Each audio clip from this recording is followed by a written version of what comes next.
Shalom adik-adik. Selamat hari Minggu. Ketemu lagi dalam ibadah online bersama dengan Kak Maya. Sebelum kita mulai ibadah, mari kita berdoa dulu ya. Ayo lipat tangan, tutup mata. Mari kita berdoa. Bapa yang baik, Bapa yang luar biasa, terima kasih untuk berkat-Mu karena Kau masih menyertai kami hingga pada saat ini. Bapa, walaupun pada saat ini kami tidak bisa berkumpul, tapi kami yakin Engkau selalu menyertai kami. Engkau hadir di tengah-tengah kami. Berkati ibadah kami ini Bapa, agar menjadi ibadah yang harum di hadapan. Terima kasih Bapa, kami telah berdoa dan ucapkan syukur. Haleluya. Amin. Ya, kakak mau tanya dulu, adik-adik yang di rumah apa kabar? Ya, kakak yakin semuanya pasti sehat, kuat, dan luar biasa. Amin. Seperti kakak seperti saat ini, semangat. Adik-adik di rumah juga harus semangat ya. Oke, baiklah mari kita mengangkat pujian. Ku menang bersama Yesus Tuhan.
Siapa yang sudah dimenangkan oleh Kristus? Unjuk tangannya.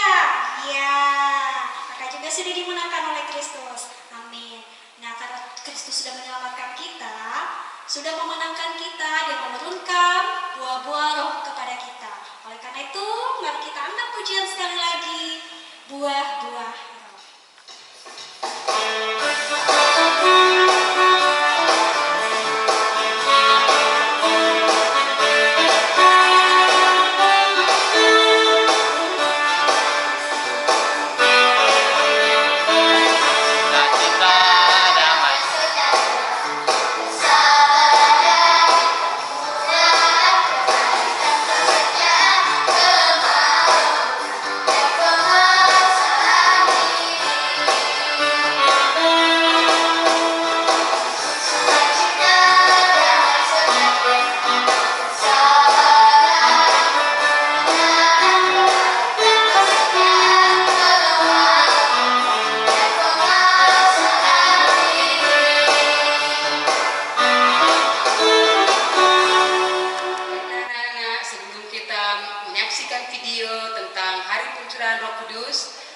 Dan juga sebelum kita mendengarkan cerita, mari kita bersatu di dalam doa. Bapa di surga, Engkau begitu baik dalam kehidupan kami. Terima kasih untuk segala kebaikan dan kemurahan-Mu dalam hidup kami. Sekarang kami mau menyaksikan video tentang pencurahan Roh Kudus. Kami mohon Tuhan singkapkan yang terselubung bagi kami, sehingga kami mengerti apa yang Tuhan kehendaki di dalam hidup kami. Amin.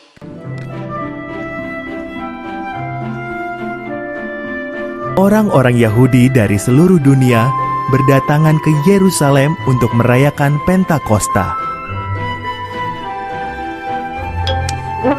Para pengikut Yesus juga ada di sana.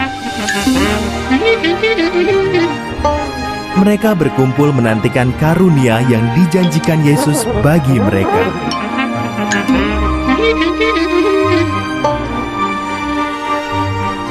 Di tengah-tengah perayaan, karunia Tuhan datang.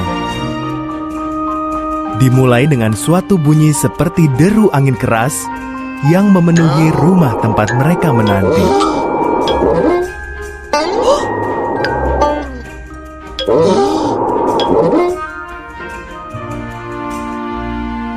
Selanjutnya, tampak sesuatu seperti api hinggap di atas mereka semua.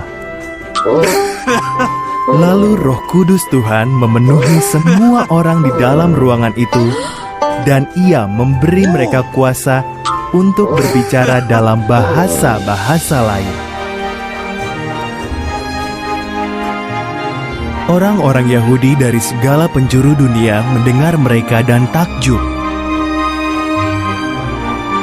"Orang-orang ini berbicara dalam bahasa kita," kata mereka, dan menyatakan hal-hal ajaib yang telah dilakukan Tuhan.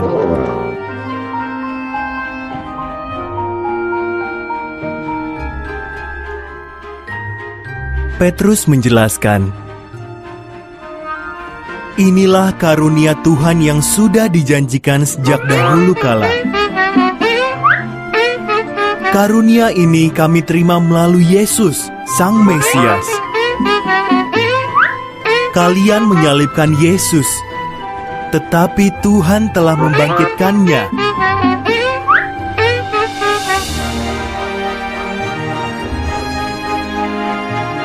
Apa yang harus kami lakukan?" tanya orang-orang dengan sedih. "Tinggalkan perbuatan jahat," jawab Petrus. "Percayalah pada Yesus Kristus.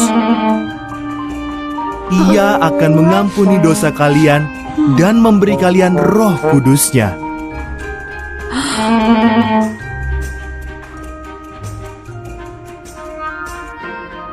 Pada hari itu, 3.000 orang dibaptis. Masih banyak lagi orang yang percaya kepada Yesus sebagai juru selamat mereka.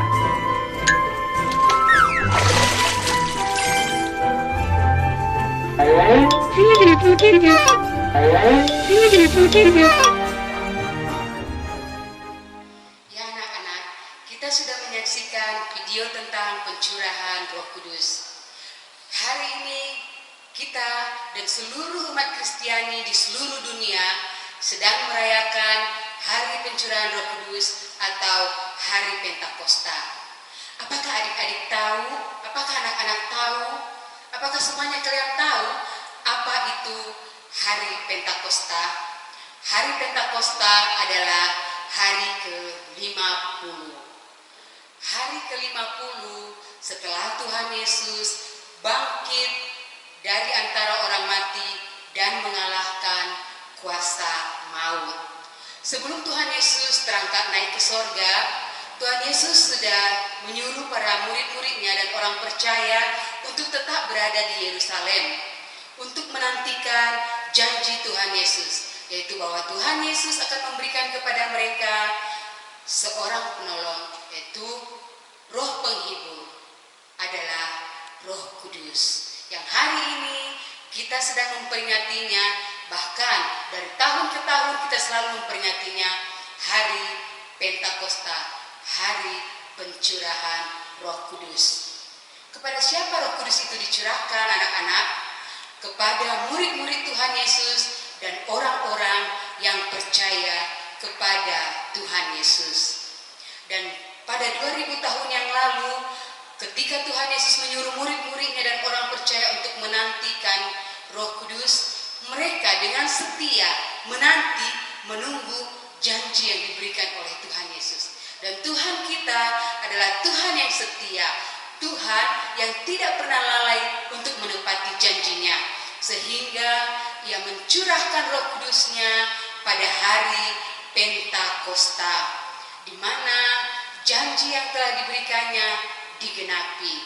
Dan ketika peristiwa itu terjadi seperti yang kita nonton di video tadi, ketika lidah-lidah api ada pada mereka, itu yang melambangkan Roh Kudus, maka apa yang terjadi, anak-anak?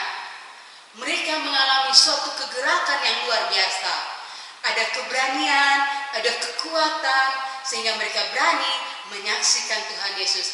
Berita keselamatan berani mereka sampaikan kepada orang-orang yang belum mengenal Tuhan Yesus. Bagaimana hal itu bisa terjadi? Itulah kuasa daripada Roh Kudus yang diberikan oleh Tuhan Yesus sebagai roh penolong bagi murid-muridnya dan orang percaya. sehingga mereka belum belajar tentang bahasa-bahasa orang di Yerusalem, tetapi mereka bisa berkata-kata dengan berbagai-bagai bahasa untuk menyaksikan kebaikan Tuhan Yesus, kedahsyatan kuasa kebangkitan Tuhan Yesus. Agar apa? Agar banyak jiwa yang dimenangkan untuk Tuhan Yesus. Baiklah adik-adik, dari video yang kita tonton tadi juga, itu pun menjadi bekal dalam kehidupan kita, menjadi bukti bagi kita. Anak-anak yang sudah percaya kepada Tuhan Yesus, kita yakin kita pun sudah menerima Roh Kudus dan Roh Kudus tinggal di dalam hati kita. Dan ketika Roh Kudus tinggal dalam hati dan hidup kita, apa yang terjadi? Bahwa kita berani bersaksi tentang Tuhan Yesus dan hidup kita diubahkan sama seperti murid-murid Tuhan Yesus. Mereka berani bersaksi, maka kita pun akan diubahkan dalam hidup kita. Ada suatu perubahan agar orang lain yang tidak mengenal Tuhan Yesus bisa melihat dalam hidup kita bagaimana kuasa Tuhan Yesus yang ada pada kita, Roh Kudus yang ada dalam diri kita membuat kita berani untuk menjadi saksi Tuhan Yesus, berani untuk meninggalkan cara hidup yang lama, tidak lagi melakukan hal-hal yang jahat, tetapi kita berani berubah karena kuasa Roh Kudus yang ada dalam diri kita. Dan perubahan kita itu menjadi bukti bagi orang lain yang ada di sekitar kita, sehingga mereka tahu perbedaan orang-orang yang sudah menerima Roh Kudus dan mereka-mereka yang belum mengenal Tuhan Yesus dan belum mengenal Roh Kudus. Demikianlah cerita kita di sore hari ini, dan mari kita semua berbahagia karena kita sudah menerima Roh Kudus dan Roh Kudus itu diam di dalam hati dan hidup kita. Amin. Anak-anak, sebelum kita mengakhiri ibadah kita, mari kembali kita bersatu di dalam doa. Kita berdoa. Tuhan Yesus, Bapa yang baik, terima kasih untuk segala kebaikan-Mu dalam hidup kami. Terima kasih sudah memberikan kepada kami Roh Kudus sebagai roh penolong dalam kehidupan kami. Dan biarlah kami terus memiliki api Roh Kudus itu dalam hidup kami untuk bisa menjadi saksi Tuhan kemanapun kami pergi. Berkatilah kami semua ya Tuhan di dalam kasih dan naungan-Mu. Inilah doa kami yang tidak sempurna ini. Terima kasih Tuhan Yesus. Amin.